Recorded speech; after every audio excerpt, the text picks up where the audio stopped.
Hello and welcome to बवाल banking classes. आज हम लोग अगस्त 2024 का फाइनेंशियल अवेयरनेस का फोर्थ पार्ट करेंगे। उससे पहले आई रिक्वेस्ट कि प्लीज़ आप पार्ट 1, 2 एंड 3 चैनल पे जाके देख लीजिए for better understanding. Department of economic affairs ने सिक्योरिटी कॉन्ट्रैक्ट रेगुलेशन रूल्स 1956 में कुछ बदलाव किए हैं, उसके बारे में बताया है। इसमें क्या हो गया है कि इसके बाद जो सिक्योरिटीज़ हैं, इंडियन कंपनीज जो चाहते मतलब अपने जो स्टॉक्स वगैरह हैं उनको डायरेक्टली इंटरनेशनल एक्सचेंजेस पर लिस्ट कर सकते हैं, जो भी आईएफएससी के अंतर्गत आते हैं, जैसे कि गिफ्ट आईएफएससी। ठीक है, आईएफएससी यानी इंटरनेशनल फाइनेंशियल सर्विस सेंटर, उसके अंतर्गत लिस्ट करने संबंधी कुछ बदलाव किए गए हैं। ये जो अमेंडमेंट्स हैं ये direct listing of equity shares of companies incorporated in India और इंटरनेशनल एक्सचेंज स्कीम इसके अंतर्गत हैं। तो कुल मिलाकर शॉर्ट में इतना समझ लीजिए कि कंपनीज अपने स्टॉक्स, अपने इक्विटी शेयर्स को डायरेक्टली इंटरनेशनल लेवल पर आईएफएससी सेंटर्स में लिस्ट कर सकती है। उसके लिए 1956 के रूल्स में चेंज किए गए हैं। नए रूल्स जो हैं वो 2024 के हैं। ठीक है, बट शर्त कुछ ऐसी है कि मिनिमम पब्लिक ऑफरिंग जो है वो एटलीस्ट 10% होनी चाहिए पोस्ट इशू कैपिटल। ठीक है, जो मिनिमम लिस्टिंग रिक्वायरमेंट है वो मिनिमम 10% रखी गई, set at a minimum of 10%। I request कि आप प्लीज़ वीडियो पॉज करके कॉपीराइट डिस्क्लेमर देख लीजिए। This video is for educational purposes only and subscribe to our YouTube channel Bawal banking classes. जो जीएसटी कलेक्शन और उसका संबंधित जो डेटा है वो अब जीएसटी पोर्टल पर उपलब्ध रहेगा। जो जीएसटी कलेक्शन है मतलब gross goods and services tax, उसका ग्रॉस और नेट कलेक्शन जो भी होगा, और आईजीएसटी सेटलमेंट जो है जुलाई 2024 तक का, वो पब्लिकली एक्सेसिबल है। किसके ऊपर? जीएसटी वेबसाइट के ऊपर। तो ये डेटा देखने के लिए आपको चाहे जीएसटी का कलेक्शन हो, चाहे स्टेट वाइज आईजीएसटी कलेक्शन हो, ये आपको जीएसटी की वेबसाइट के न्यूज़ एंड वेबसाइट सेक्शन के न्यूज़ एंड अपडेट सेक्शन के अंतर्गत दिखेगा। जो कॉम्प्रिहेंसिव जीएसटी डेटा यानी जो पुराना डेटा है वो भी वहाँ पे रेगुलरली अपडेट होगा। हिस्टोरिकल डेटा देखने के लिए यानी 2017 के बाद का, भाई जुलाई 2017 में आया था ना ये, जुलाई 2017 को, उसके बाद का देखने के लिए आपको जीएसटी स्टैटिस्टिक्स के अंतर्गत डाउनलोड सेक्शन में जाना पड़ेगा वेबसाइट पर। Union finance minister Shrimati Nirmala Sitharaman ji ने आरआरबी यानी क्षेत्रीय ग्रामीण बैंक्स की रिव्यू मीटिंग करी। कब करी? अगस्त 22, 2024 को उदयपुर में। इसमें इन्होंने जो रिव्यू मीटिंग करी, इसमें कहाँ कहाँ के आरआरबीज थे? गुजरात, महाराष्ट्र, मध्य प्रदेश, छत्तीसगढ़, राजस्थान। किसने अटेंड करी? वो सारे नाम दिए हुए, आरबीआई से, सिडबी से, नाबार्ड से, हर तरफ से लोग थे। क्या क्या पॉइंट डिस्कस हुए?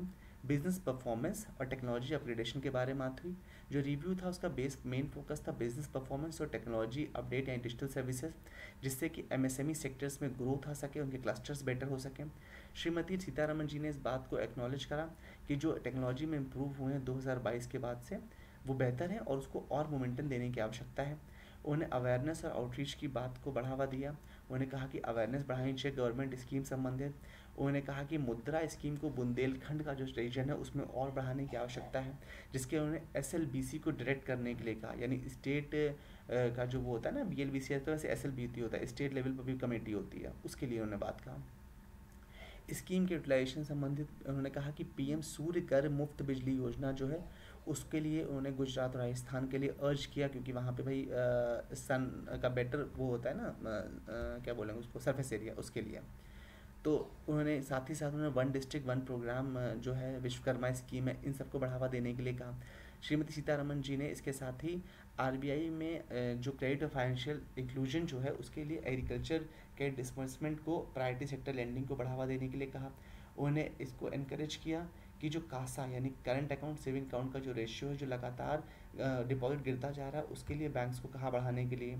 फाइनेंशियल मैट्रिक्स की कुछ बात करी कि जो 2021 में CRAR यानी capital to risk weighted asset ratio 7.8% था, जो कि बढ़ के अब 13.7 हो चुका है, which is a good thing.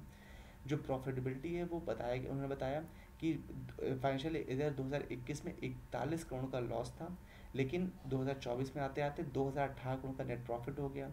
GNPA जो है वो करीब गिरते गिरते 3.9% आ गया, विच इज़ गुड, यानी gross non performing assets. Strategic directions में उन्होंने कहा कस्टमर फोकस और लोकल कनेक्ट इंपॉर्टेंट है।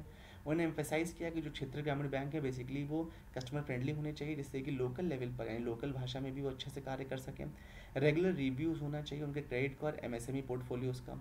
कॉर्पोरेट गवर्नेंस और डिजिटल सर्विसेज की उन्होंने बात करी कि जिससे कि असेट क्वालिटी मेंटेन रहे, डिजिटल सर्विसेज बेहतर हो, कॉर्पोरेट गवर्नेंस बेहतर हो, और इस सारी चीज़ों में, टेक्निकल और डिजिटल चीज़ों में स्पॉन्सर बैंक्स को उन्हें सपोर्ट करना चाहिए। इसके लिए कहा जीएसटी एनालिटिक्स हैकाथॉन एक goods and service tax network यानी जीएसटीएन के द्वारा कराई जा रही है, उसके बारे में बताया गया यहाँ पर कि ये जो हैकाथॉन है यानी कि जीएसटीएन द्वारा जो किया जा रहा है, इसका जो रजिस्ट्रेशन का जो है वो 45 दिन का समय है।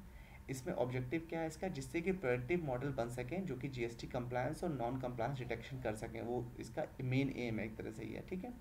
इससे प्राइसेस रखे गए हैं, टोटल प्राइस पूल 50 लाख का है।